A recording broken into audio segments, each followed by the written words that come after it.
That's the judge basically saying, pick a lane, kid. You can't live a double life, half good citizen, half street criminal, and expect it to end well. And notice the metaphor, dancing on a razor blade. Sharp, dangerous, and eventually it cuts deep. Ever heard a judge get that poetic? Do you know how many write-ups you've had? 55. I've never seen that many. Here, 18 and a half years. You can't be Dr. Jekyll and Mr. Hyde. You can't live, you can, but it's like dancing on a razor blade. It's not safe, and it always leads to destruction. But you can't be good and bad. You got to make a choice. Your choices have to be good. The agreement is whatever sentence shall not exceed a cap of 30 years in prison. Here's the reality check. The sentencing range is 5 to 30 years. But because of the plea deal, probation is off the table. No second chances, no slap on the wrist. It's straight time behind bars. Audience question. If you were the judge, knowing this history, would you lean closer to 5 or all the way to 30? So we are looking at no less than 5 up to 30 years in prison. A regular probation is not an option. And the other thing would be deferred, I guess, or unadjudicated probation. Is that even an option? That's not even an option. It's all straight, flat time. And how old were you at the date of this event? You're now 20, right? 20 years of age now? Yes, sir. Okay. All right. State, do you wish to go first? You can go first and last. Judge, this case originally had 2 people charged. There was an Isaiah Brewer and Mr. McQueen were charged. This was supposed to be just a group of people meeting for a fist fight. And as usual, when a fist fight was about to start, somebody pulls out guns. In this case, the question was always been whether or not there was a self-defense because the defendant has claimed and still claims today in his pre-sentence report that the victim pulled a gun and pointed it at him and his family, and so he was just defending his family. But the reason that I think he pled is because when we came up for trial, the co-defendant had agreed to testify and was going to testify to the fact that the statement he gave the police was that the victim, while the victim did have a gun, the victim never pointed it at the defendant or any of the family members. And there was also another sister of the defendant, I believe, or a witness that was with the group with the defendant, who also would testify that a gun was never pointed at the defendant or any of the family members. That the minute the argument started, the co-defendants. Classic courtroom clash, self-defense versus overreaction. The defense says, I was protecting my family, but the co-defendant flips the script, claiming the victim never even aimed at them. And once you unload an entire clip into someone, that's not defense anymore. That's execution. Said that the victim had pulled out a gun to point it up in the air to make everybody get away, and that's when Mr. Drew McQueen started shooting and shot about, I forget how many bullets there were fired, but pretty much unloaded his gun, shooting the victim. The victim, when he was falling down, then returned fire to shoot back at them, hitting a car, and did not wound anyone that I know of. This was, once again, one of those shootouts that we have in Beaumont where, unfortunately, someone got killed. And it's all these youngsters running around with guns. And this one, I don't understand why they had to go meet up at the victims across from the victim's sister's house. She claims, the victim's sister claims, that they were chasing her brother and were going to gun him down, and that he never stood a chance, that she heard the shots. She came outside and they were driving away and still shooting out the back of the car. So all this adds up to, we do know that Mr. McQueen, when the police arrested him, he did admit that he's the one that shot and killed the victim. I've given him credit for that admission, for at least owning up to it, and also because there was some other activity out there that was fighting, and I capped it at 30.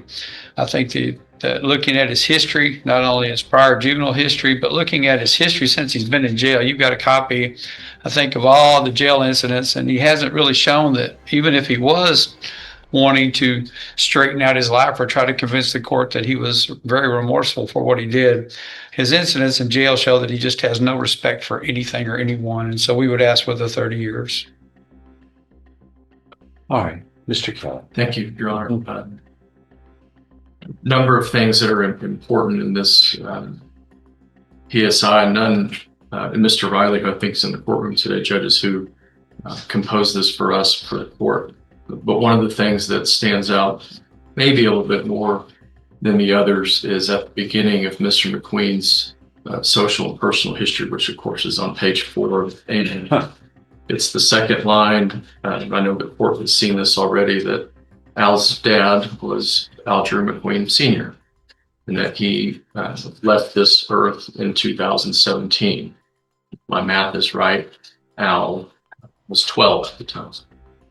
Now we see the defense strategy, humanizing the defendant. They're not excusing the crime, but they're planting seeds of sympathy. A boy who lost his father young, spiraling into trouble. Here's the tension. Should someone's broken childhood lessen the punishment for taking a life? When he lost his dad.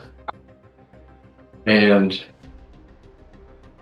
I've thought about that through the course of this case, and certainly since we got this. What year was that? 2017. He loaned. Okay. And more. What was the date? March 7th, you said? What was the date he lost his dad? 2017. The month is not Okay. included. And I've thought about it more since we got this report. Maybe not fair to put myself in his shoes, but as a human being, you can't help that. And to think that when I was 12, my dad was my hero. And to wonder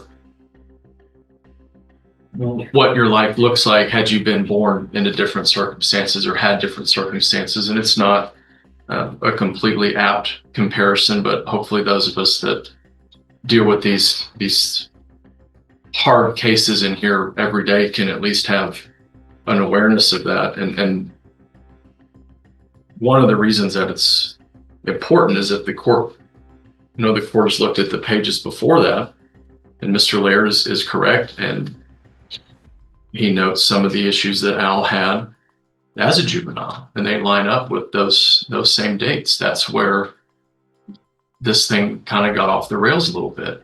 And I know that Mr. Laird and I have that conversation. The court says it on the record a ton, and whether you want to call it science, whatever it is, those two things go together. There's zero question about that. Those two things go together, and those events, Mr. McQueen Sr. leaving the earth and the beginning of these issues are right there. And they're not excuses, and Al's going to talk in a minute. They're not excuses, but if we're going to say that a pre-sentence report is at least more than a snapshot of a background, then we have to be fair enough to take those things into account.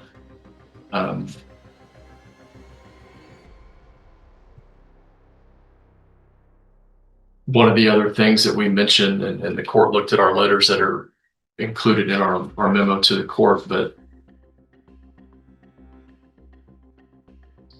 one of the other things that we mentioned is it's not to devalue anything, but this is, and again, I think Mr. Laird said it exactly accurately. It is tragic in the classical sense that life could be treated in such a way. And one of the questions that this court asks more often than it probably wants to is, how do you bring a life back? And you can't. And so then the question becomes, what is just, what is appropriate for that family, for the Edwards family, but also Al's the one standing in front of the court. So what then is appropriate for him to have accepted responsibility.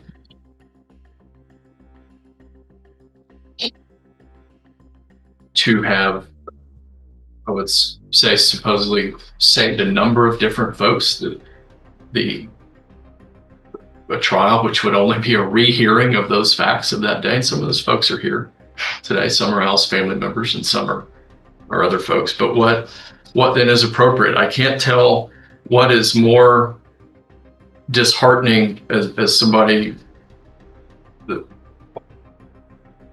again, for all of us that work on these kind of cases every day, what's more disheartening is the case where you look backwards and you see a number of criminal episodes that of course culminate in a murder, and we all look at each other and say, well, that story wrote itself.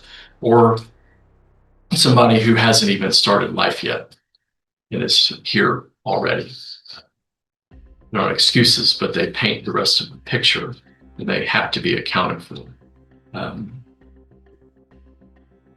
know that the state's position is that some of the credit is in the cap, and I don't disagree with that. We ask the court to take into account everything that we've put into that memo. The folks that wrote letters on his behalf to the court, I can't imagine the angst that it causes a mother and grandmother to have to write a letter to a court in this situation. I think in the same way that the Edwards family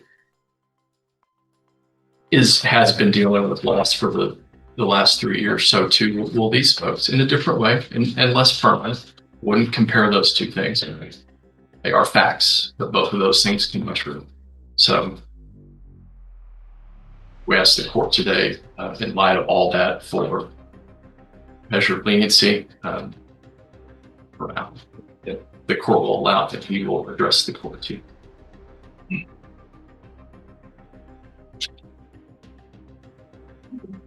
Go ahead.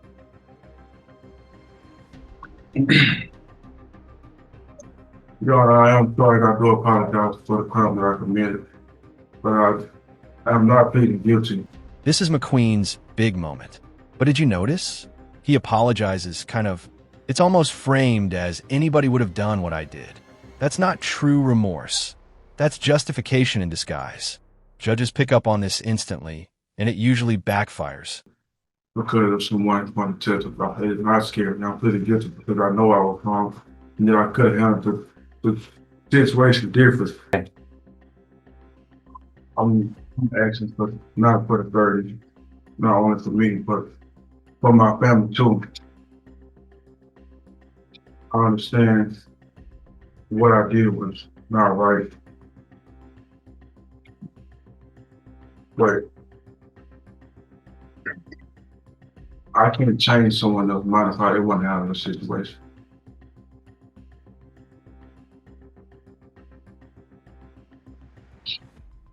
I mean, I did probably what anybody else would do if their family was in a situation like that. He's got a funny way of showing how sorry he is by the way he's acting in jail. Totally disrespecting people, not following rules, and just wanting it his way. And I think that's been his life. When you look at him, all of his juvenile history, the way that when he gets in trouble, he gets probation, and then he messes up. He violates court order several times on just a misdemeanor criminal trespassers. There's 1, 2, 3, 4, 5 violations, and that one just in 2018, and he gets probation again for another. And he's got more violations, and he gets a terroristic threat. He's got more violations, and all he does is he just does it his way, and then thinks saying I'm sorry is okay, and it's not. You got somebody that's deceased that's not coming back. By his making a bad decision was not a bad decision. It was a terrible, horrible crime that he committed. So he would ask for the 30. How old was Mr. Edwards at the time of his death? I think he was. Yeah. Punishment generally is based upon criminal history and the circumstances of the crime. Also, the court looks at the person's environment, their lifestyle, their choices that they have made in their life. And all of those are compiled very well in a pre-sentence report that the probation office fixes up. And here we have you have a juvenile history that begins in 2017 with being a runaway, then criminal trespass, robbery, runaway, criminal trespass crimes, terroristic threat, criminal trespass, theft, unauthorized use of a motor vehicle. All of these are, even through 2020, unauthorized use of a motor vehicle, evading arrest or detention. Several pages. And then this event occurs on May 28th when you're 17. And the pre-sentence report also states that not only do you have a consistent commission of crimes and illegal acts, but those also include you're smoking an average of 5 marijuana cigars a day. This says from the day from 16 years of age until May 28th, when this event happens. I mean, daily. So you're making bad choices all the way around. Plus, you're high as a kite consistently. So we have the shooting to death of a person, a large juvenile criminal history. There were inconsistencies in your accounts when you were talking to law enforcement and the investigators about what happened here.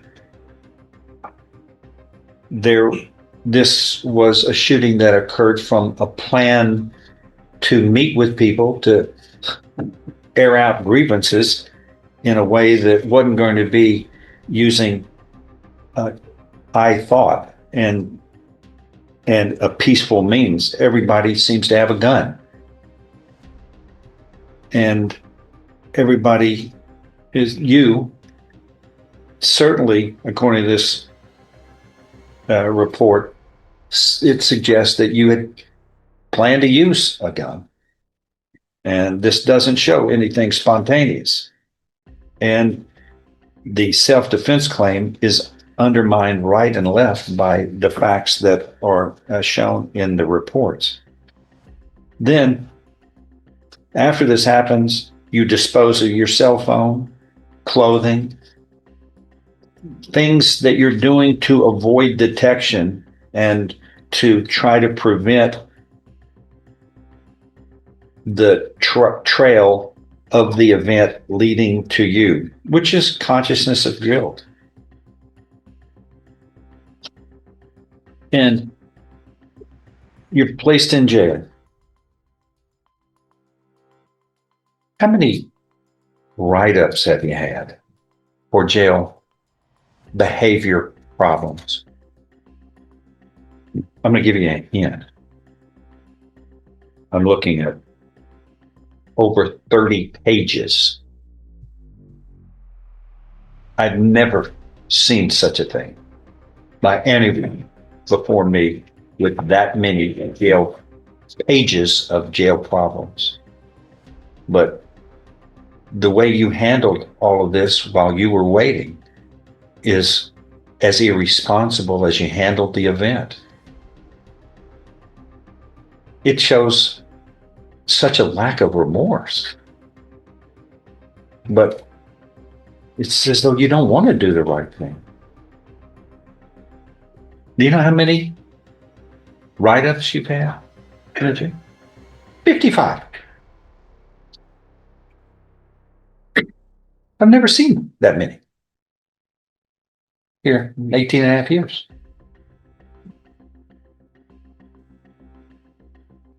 It's, yeah, isn't good. It isn't good. And here you are at 17 and you're taking a life.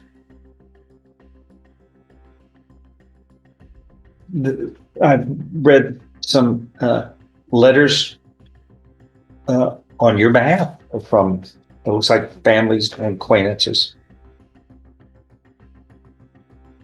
What they say about you, though, is completely different than what this report shows, which are the bad things. You can't be Dr. Jekyll and Mr. Hyde. You can't live, you can, but it's like dancing on a razor blade.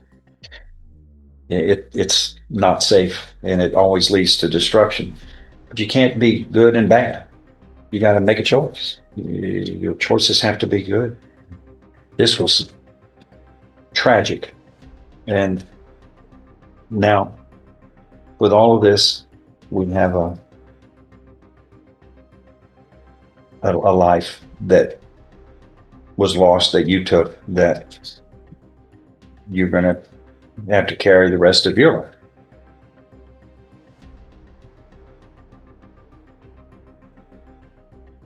But I don't read anything here. At the end, I don't hear anything about, I'm sorry this happened. I don't see it anywhere. And I guess I'm not surprised, but I don't see it at all. And really, you're admitting you did this and somebody was killed and a life was taken. One of God's creatures was taken, but it's not much of regret. No sign of it whatsoever. Certainly, you hadn't shown that you wanted to make the right choices since you've been in jail. And there it is, the maximum cap, 30 years. The judge weighed. And Mr. Kelly is a great lawyer and is trying hard, but it's hard. It's hard to manufacture help for you when you're not wanting to help yourself by making the right decisions. And then here we are. And probation office kind of sums it up in the probation the report.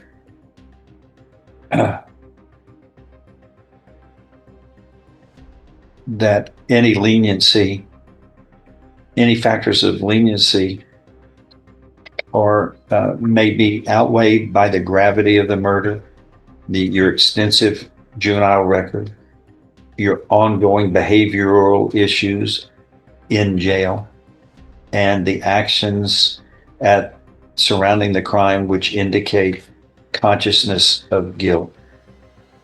And the court should consider these factors as well as others presented by the parties. And you were looking at up to life in prison, which I can't even imagine for a 17-year-old. But anything else to add by anybody? No. Or anything, Mr. McQueen, you want to say? No? No, sir.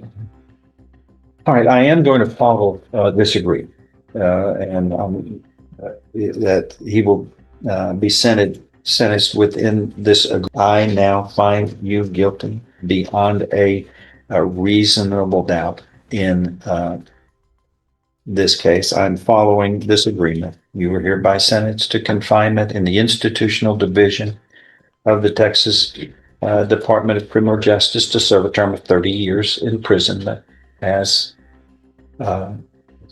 agreed as the cap in this case. You will be given credit for all time you have served, and the judgment shall reflect that a deadly weapon, namely a firearm, was used in the commission of the offense. All right.